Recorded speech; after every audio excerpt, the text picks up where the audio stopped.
کریم گاؤں کا ایک غریب لیکن ایماندار لکڑہارا تھا۔ وہ روز صبح جنگل سے لکڑیاں کاٹ کر لے آتا۔ ایک دن وہ جنگل میں لکڑیاں کاٹنے گیا تو اسے دور سے ایک چمکتی ہوئی چیز دکھائی دی۔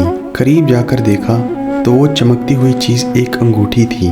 اس نے دائیں بائیں دیکھا مگر اسے کوئی نظر نہ آیا۔ اس نے آواز لگائی، کوئی ہے؟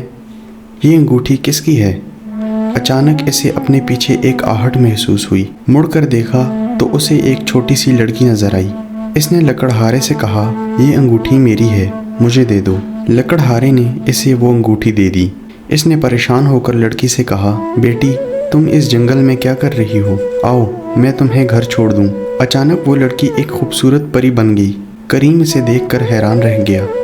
پری نے کہا، میرا نام سم پری ہے اور میں تمہارا امتحان لے رہی تھی۔ میں یہ دیکھنا چاہتی تھی کہ تم ایماندار ہو یا نہیں۔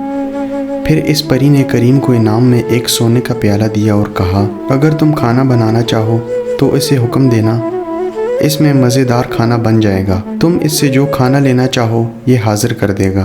کریم بہت خوش ہوا اور خوشی خوشی گھر چل دیے۔ گھر پہنچ کر اس نے اپنی بیوی کو سارا ماجرا کہہ سنایا۔ اس کی بیوی نے پیالے کو حکم دیا، ہمارے لیے کھانا لاؤ۔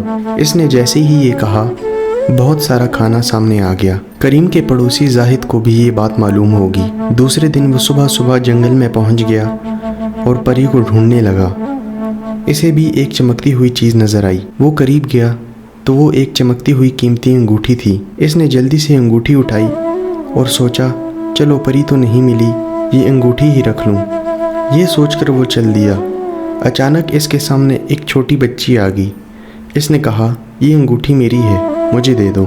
زاہد نے کہا، یہ میری انگوٹھی ہے، یہ میں تمہیں نہیں دوں گا۔ یہ کہہ کر زاہد بھاگنے لگا۔ اچانک اس کے سامنے ایک خوفناک شکل کی چڑیل آ گئی اور اس نے زاہد سے کہا کہ تم بہت لالچی ہو، یہ انگوٹھی مجھے واپس کر دو ورنہ تمہیں نہیں چھوڑوں گی۔ یہ سن کر زاہد نے انگوٹھی پھینکی اور گھر کی طرف بھاگا۔ کئی دن تک وہ ڈر کے مارے باہر نہیں نکلا۔ اس کے بعد اس نے لالچ سے توبہ کر لی۔ اسی لیے کہتے ہیں لالچ بری بلا ہے۔